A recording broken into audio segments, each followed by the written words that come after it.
This is Coach Jordan Smotherman. We're going to talk about some work that we do on the campus board, which is just campusing.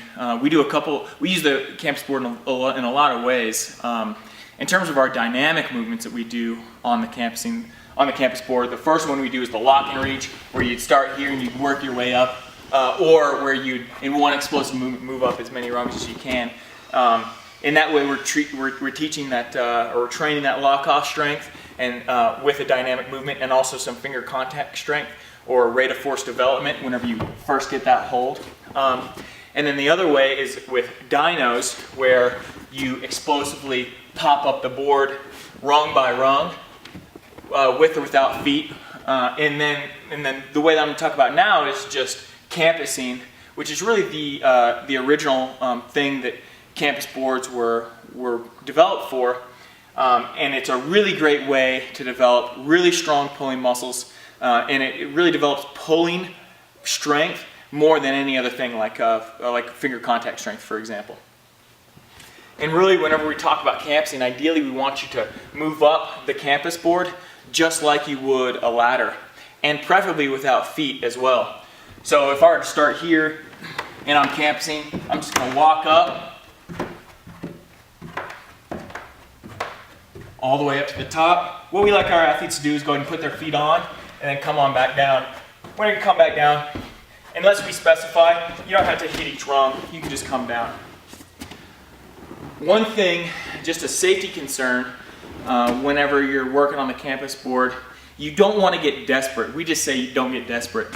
Well, what we mean by that is if I'm walking up here and I start to fatigue and I start to have to kind of lunge for them, and you see, watch my shoulder here, I lunge and then my shoulder gets, and I catch, and my shoulder's all the way extended here. I don't have any positive control over my shoulder blades, keeping my shoulder in a good position. So if you ever find yourself in that position where you're just like this, you're desperate. Don't get to that point. Campus boards are great. They'll really change the way that you climb, and they'll make a big difference in your climb performance. But because this is a dynamic movement, because you've got a lot of tension on your fingers, you run the risk of injury. If you get desperate like that, you're going to run into a shoulder issue, or you're not going to get quite a good enough grip, and you could run into a finger issue, which will sideline you, both of which will sideline you for a while.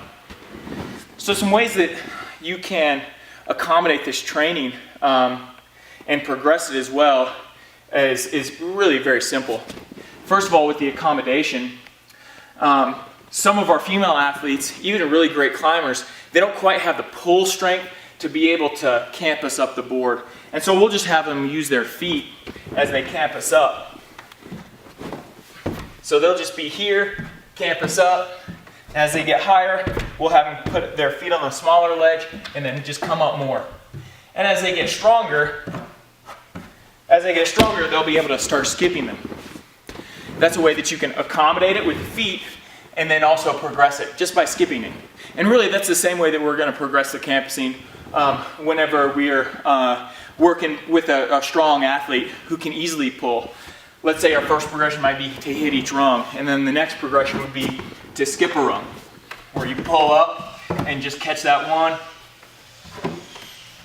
all the way up.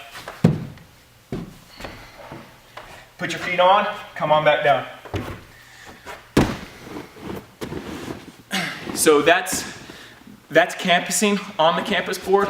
That's what we mean by it. And mostly what we're training is just strong pull strength, a little bit of lock off.